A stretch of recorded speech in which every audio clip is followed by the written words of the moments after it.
तो हम लोग आज स्टार्ट कर रहे हैं अकाउंटिंग इक्वेशन। अकाउंटिंग इक्वेशन जो होती है वो बेस्ड है हमारे ड्यूअल आस्पेक्ट कॉन्सेप्ट पे।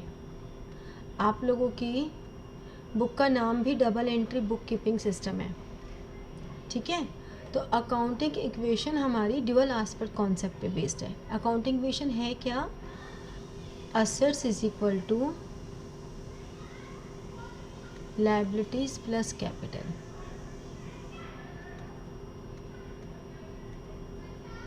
ठीक है, लायबिलिटीज प्लस कैपिटल हमारी अकाउंटिंग इक्वेशन होती है और ये ड्यूअल एस्पेक्ट कॉन्सेप्ट पे बेस्ड है कि every transaction has double effect. जितनी भी हमारी ट्रांजेक्शन्स हैं वो डबल इफेक्ट पे चलती हैं, ठीक है। तो यानी कि अगर हमने गुड्स खरीदे तो हमारे गुड्स आएंगे और कैश जाएगा। अगर हमने गुड्स सेल किए तो गुड्स जाएंगे, कैश आएगा। अगर हमने रेंट पे किया तो हमने वो सर्विसेज ली। तो इन एनी हाउ हमारी ये अकाउंटिंग इक्वेशन हमेशा सेटिस्फाई होगी, ये पूरी अकाउंटिंग इक्वेशन। अब जो कैपिटल है इसके बारे में हमने बताया था। ये कैपिटल क्या होती है? कैपिटल का मतलब हो गया कि the amount which is contributed bye proprietor, ठीक है। तो कैपिटल को हम इंटरनल इक्विटी कहते हैं, जबकि लायबिलिटीज़ क्या हैं? जो हमारी एक्सटर्नल है। ऑल्दो कैपिटल भी एक तरह की लायबिलिटी है, लेकिन ये हमारी कैसी लायबिलिटी है? फिक्स्ड लायबिलिटी है। तो लायबिलिटीज़ हमारे लिए क्या होती हैं? लायबिलिटीज़ का मतलब हो गया ऑब्लिगेशन टू पे, और यहाँ पर ये लायबिलिटीज़ हैं एक्सटर्नल इक्विटी। तो हम क्या कह सकते हैं? इन दोनों को मिला के हमारी बन गई टोटल इक्विटी। ये इंटरनल इक्विटी भी है, ओनर्स इक्विटी भी है। तो इसका मतलब असेट्स का मतलब हो गया assets is equal to total equity, ठीक है। एक तो ये कॉन्सेप्ट हमारे पास इम्पॉर्टेंट है। सेकंड हमारे पास कॉन्सेप्ट क्या इम्पॉर्टेंट है कि हमारे जो भी प्रॉफिट्स होंगे, जो भी गेन्स होंगे, उन सब की वजह से कैपिटल हमेशा इंक्रीज होगी, जबकि जो भी हमारे लॉसेस होंगे या एक्सपेंसेस होंगे उसकी वजह से कैपिटल हमेशा हमारी डिक्रीज होगी।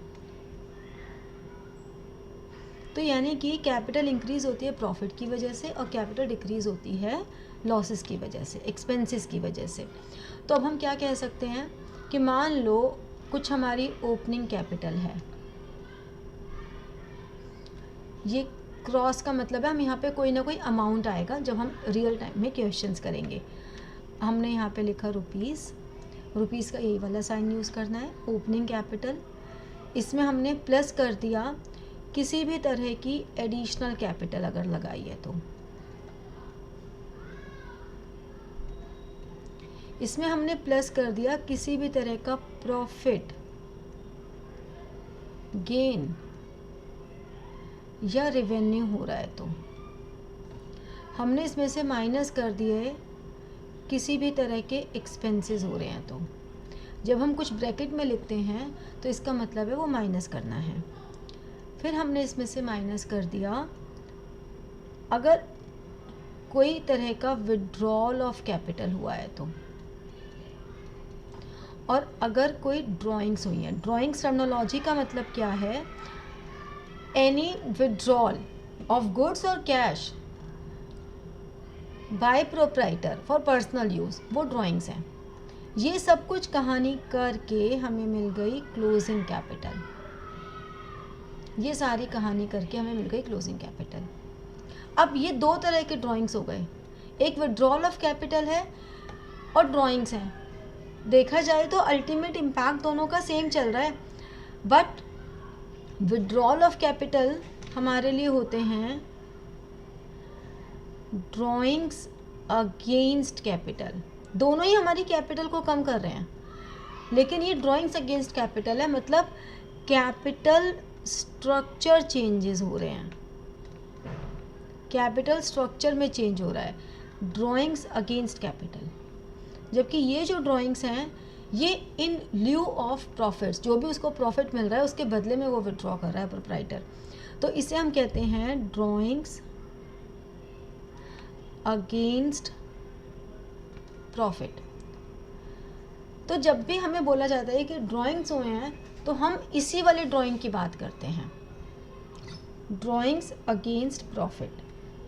तो अगर ड्राइंग्स की टर्मिनोलॉजी आती है तो वो यही होती है हमेशा, ठीक है। तो अब इसको हम कैसे भी, अब एक बार अगर हमें ये स्टेटमेंट समझ में आ जाती है तो हमारे पास वेरियस टाइप ऑफ फॉर्मूलाज आ जाते हैं। जैसे कि हम क्या कह सकते हैं कि भाई closing capital minus opening capital is equal to profit. बहुत सिंपल सी बात है कि मैंने शुरू में 10,000 से बिज़नेस स्टार्ट किया, आज की डेट में मेरे पास अगर 15,000 हैं तो 5,000 का प्रॉफिट है। तो closing capital minus opening capital profit, यहाँ से देखो तो ये क्लोजिंग कैपिटल है और ये ओपनिंग कैपिटल है। अब इसी स्टेटमेंट को मैं एक अलग तरीके से और लिख सकती हूँ, जैसे कि मैंने कहा closing capital plus drawings, reverse चलती है, ठीक है ना, माइनस ओपनिंग कैपिटल और माइनस एडिशनल कैपिटल, तो भी हमारे पास प्रॉफिट आ गया, ठीक है।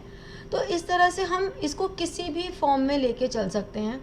हमें बस ये स्टेटमेंट और कॉन्सेप्ट क्लियर होना चाहिए कि भाई क्या चीज़ें कैपिटल को बढ़ा रही हैं और क्या चीज़ें कैपिटल को कम कर रही हैं। अब हमें अगर ये दिया हुआ है कि भाई आपके जो असेट्स हैं वो तो ₹40, हमेशा कॉमा ज़रूर लगाना है। ये सारी चीज़ें बहुत इम्पॉर्टेंट होती हैं क्योंकि कॉमास अगर लगाओगे तो आपको कैलकुलेशन ईजी रहेगी। ऐसे ही फिगर्स लिखने का भी तरीका है, जैसे कि आपने, मैं बीच में एक पॉइंट ये भी बता देती हूँ, 4,000 लिखा, इसके नीचे लिखना है 100, इसके नीचे लिखना है 3,000, इसके नीचे 10 और फिर मुझे 10,000 लिखना है। तो देखो unit place, tens place, hundreds place, 1000 place, ये हमेशा प्लेसेस पर ही आएगा।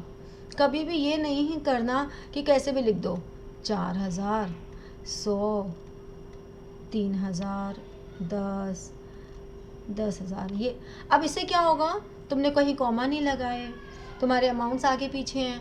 अब क्या करोगे तुम, यहाँ से उठा के सारा सामान दूसरी जगह पे लिखोगे साफ साफ, तो भाई दोबारा साफ साफ लिखने में कुछ गलती हो जाए, इससे अच्छा पहली बार में ही साफ साफ लिख लो, ठीक है।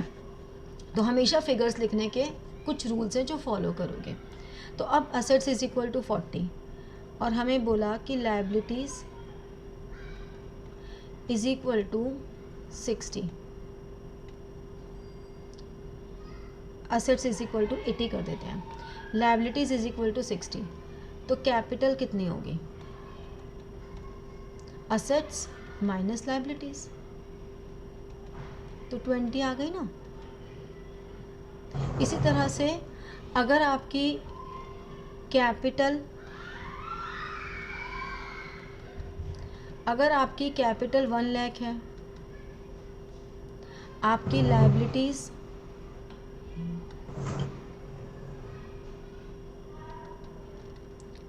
50,000 है, तो असेट्स कितने होंगे, 1 लाख प्लस 50,000। रुपीज़ ज़रूर लिखना है, डिनोमिनेशन लिखना बहुत इम्पॉर्टेंट होता है। तो 1 लाख प्लस 50,000, 1,50,000, ठीक है। तो this is the way we present. पहले जो भी इंफॉर्मेशन है उसको लिख लो प्रॉपर्ली, उसके बाद जो हमें निकालना है वो निकाल के फिर आंसर लिख देना है, ठीक है। ये बिल्कुल बेसिक से क्वेश्चंस हैं जो बिल्कुल छोटे छोटे क्वेश्चंस फॉर्मूला पे बेस्ड होते हैं। ओके, तो स्टूडेंट्स हमने अब पढ़ा अकाउंटिंग इक्वेशन। अकाउंटिंग इक्वेशन बहुत छोटा सा टॉपिक है, हमने कॉन्सेप्ट्स आज की क्लास में कंप्लीट कर लिए हैं। तो इफ़ यू वांट कि मैम इसके कुछ क्वेश्चंस की भी कोई वीडियो बना दो या आपको कोई डाउट्स आते हैं, then you can share your doubts और questions in comment section. Okay, thank you so much.